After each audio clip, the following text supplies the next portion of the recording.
आप सभी को जय मसीह की। तो आज की इस वीडियो में आप सभी का एक बार फिर से स्वागत है। तो मैं आज की इस वीडियो में आप सभी को बताने वाला हूं कि जब हम लोग गुनाह करते हैं, पाप करते हैं और परमेश्वर की इच्छा के विरोध हम लोग गुनाह करते हैं, तो इस गुनाह का यानी इस पाप का जिम्मेवारी कौन है? या फिर हम लोग हैं या शैतान? क्योंकि बहुत से मसीही विश्वासी भाई बहन लोग कुछ भी बुराई करते हैं, बहुत से इसे पाप करते हैं, तो शैतान पर दोष लगाते हैं हर बातों में कि शैतान मुझे बाइबल पढ़ने नहीं देता या प्रार्थना करने, या कई तरह का रीजन है जो शैतान पर दोष लगाने का।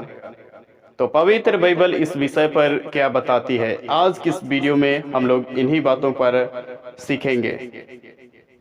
तो वीडियो में आगे बढ़ने से पहले मैं आप सभी लोगों से कहना चाहता हूं कि अगर आप लोग मेरे YouTube चैनल को अभी तक सब्सक्राइब नहीं किए हैं तो आप लोग ज़रूर सब्सक्राइब कीजिएगा और साथ में बेल आइकन को भी ज़रूर दबाइएगा। इससे क्या फ़ायदा होगा कि जब भी मैं नई वीडियो अपलोड करूं तो वीडियो का नोटिफिकेशन आप सभी को प्राप्त हो, क्योंकि मैं अपने YouTube चैनल में हमेशा इसी तरह बाइबल वचन की सही जानकारी देता हूं। तो यदि आप लोग सीखना चाहते हैं, जानना चाहते हैं, तो जरूर सब्सक्राइब कीजिएगा। तो बाइबल बताती है कि जब हम लोग पाप करते हैं तो उस पाप का हम खुद जिम्मेवार हैं। क्यों जिम्मेवार हैं? क्योंकि जब हम लोग जो भी बुराई करते हैं, परमेश्वर के विरोध में करते हैं, तो हम अपनी सोच और अपने विचार और अपनी धारणाएं और हम अपनी अभिलाषाएं के वजह से ही करते हैं। ठीक है, क्योंकि हम लोग प्रभु में आए हैं। भटकना ये हम पर डिमांड करता है, हमारी सोच ही हमें भटका सकता है, हमारा अभिलाषा ही। ठीक है, इसीलिए बाइबल इस रीति से कहा कि जब हम पाप करते हैं तो इसका जिम्मेवार हम खुद हैं और हम लोग किसी पर दोष नहीं लगा सकते हैं। क्यों नहीं लगा सकते हैं? क्योंकि जिम्मेवार हम खुद हैं।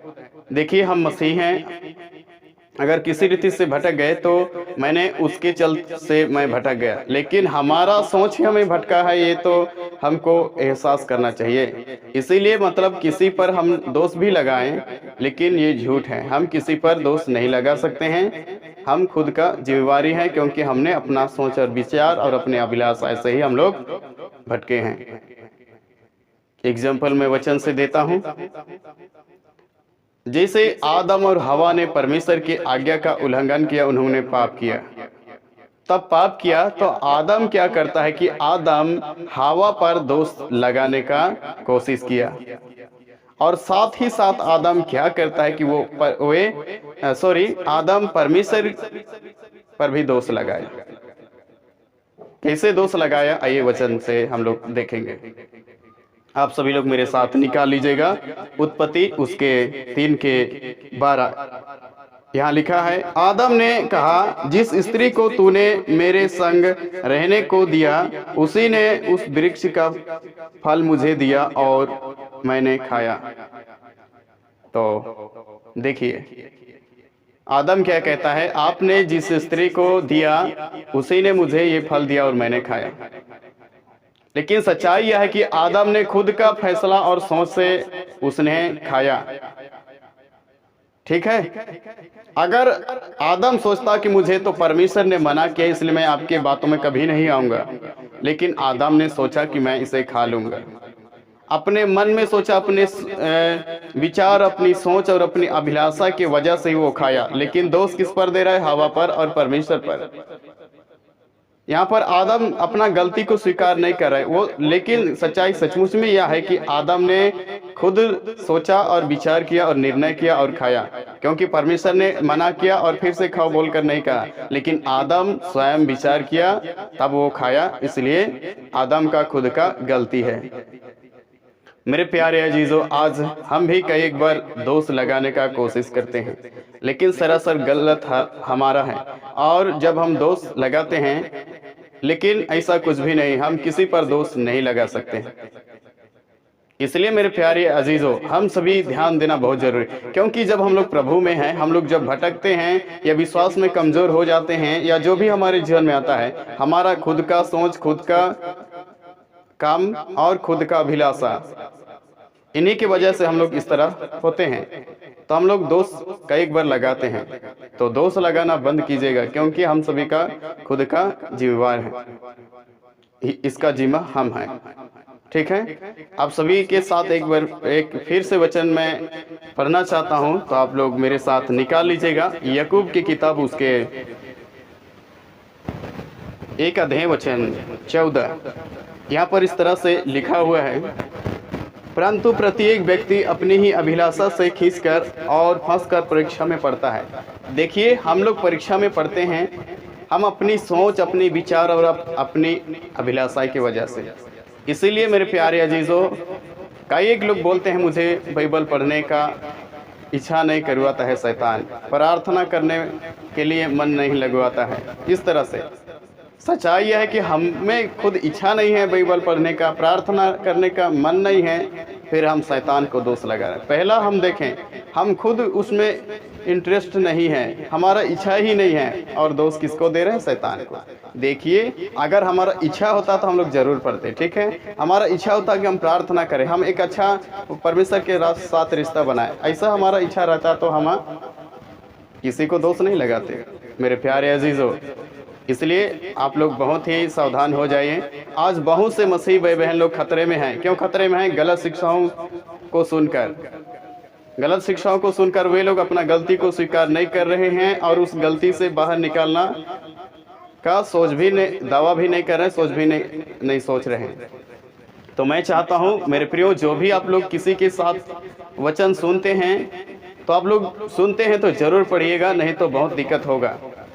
क्योंकि हम लोग न्याय के दिन में नहीं कह सकते कि उसने मुझे ऐसा बताया तो मैंने उसे सुना।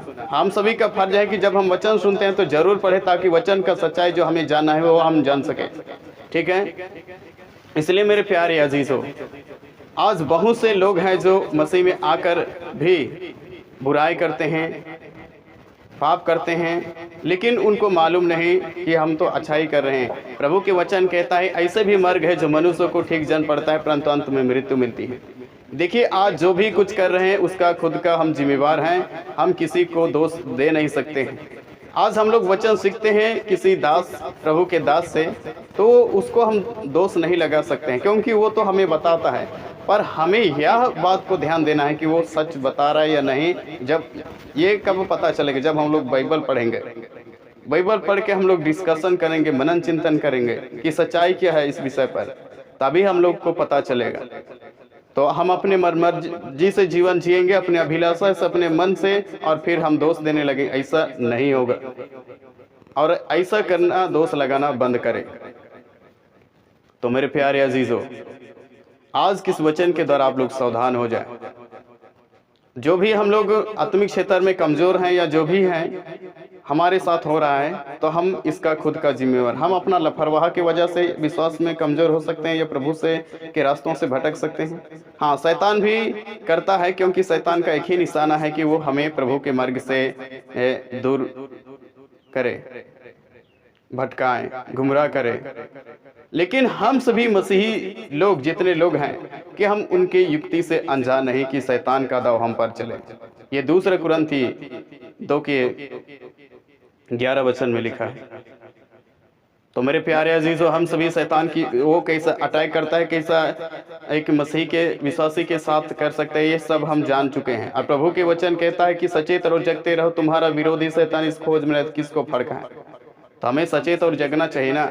और हम लोग खुद नहीं जगेंगे और दोष लगाएंगे किसी पर, तो दिक्कत होगा। तो इसीलिए हम सभी को ध्यान देना, वो जो भी कुछ कर रहे हैं हम उसका खुद का जिम्मेवार हैं। ठीक है, तो मेरे प्यारे अजीजों, आज सब लोग कभी ये ना कहें कि मुझे बाइबल पढ़ने का मन नहीं लगवाता है शैतान, या प्रार्थना करने का, या जो भी। ये हम खुद का लापरवाह, या हम खुद का कमजोरी, या फिर हम में इस तरह का जो इंटरेस्ट ही नहीं है बाइबल पढ़ने का या परमेश्वर के साथ समय बिताने का। तो तो हम दोष ना लगाएं। दोष लगाना भी एक पाप है, क्योंकि प्रभु के वचन कहता है तुम किसी पर दोष ना लगाओ, नहीं तो तुम पर भी लगाया जाएगा। तो इसलिए मेरे प्यारे अजीजों, जब हम लोग दैनिक जीवन में जी रहे हैं तो जरा सोच विचार कर जिए, ताकि हम आगे किसी को दोष ना दें। और उस न्याय के दिन में हम किसी को दोष लगा नहीं सकते हैं, क्योंकि हमें सोचने और समझने के लिए मौका दिया था और दिया है, और आज भी मौका है, क्योंकि यीशु नहीं आया। इसीलिए मेरे प्यारे अजीजों, आज ही समय है हम पश्चाताप करें। समय की बात आती है तो बहुत से लोग कहते हैं अभी बहुत टाइम है, मैं फिर कभी पश्चाताप करूंगा। लेकिन कहना चाहता हूँ, कोई गारंटी नहीं कह सकता है कि मैं इतना दिन जीऊंगा।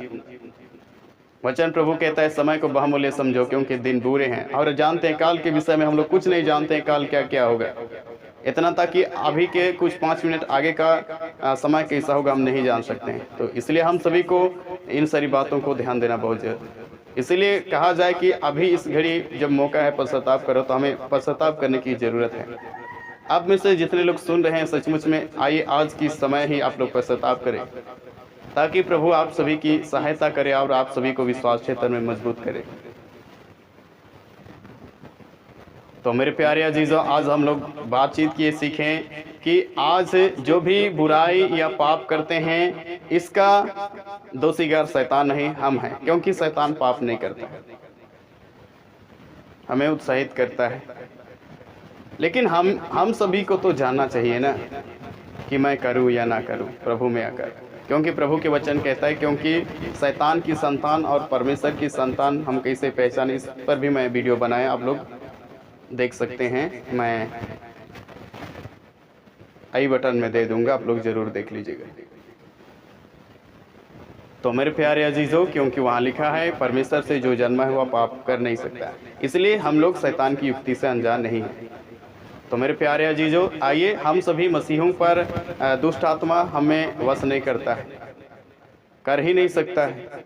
और दुष्ट आत्मा और पवित्र आत्मा एक व्यक्ति पर भी प्रवेश नहीं कर सकता है। दुष्ट आत्मा उन्हीं पर प्रवेश करता है जो अभी तक यीशु मसीह को ग्रहण नहीं किया है, और उन पर प्रवेश कर सकता है जो लोग प्रभु में आकर भटक गए हैं। लेकिन जो एक सच्चा मसीही है, उन पर तो अटैक नहीं कर सकता, क्योंकि उसमें पवित्र आत्मा है। तो मेरे प्यारे अजीजों, आज हम लोग बहुत ऐसी जानकारियाँ जाने सीखें। तो आज किस वचनों के द्वारा प्रभु आप सभी को बहुत बहुत आशीष करे। मैं चाहता हूं कि इस वीडियो को बहुत ज़्यादा से ज़्यादा अपने प्रियजनों तक जरूर शेयर करें, ताकि आज जो इस तरह का जीवन जी रहे हैं वे लोग विश्वास में बढ़ सकें। तो आज के लिए इतना ही। मैं एक नई वीडियो के साथ फिर से आप सभी के बीच में आऊँगा। तब तक प्रभु आप सभी को संभाले। जय मसीह की।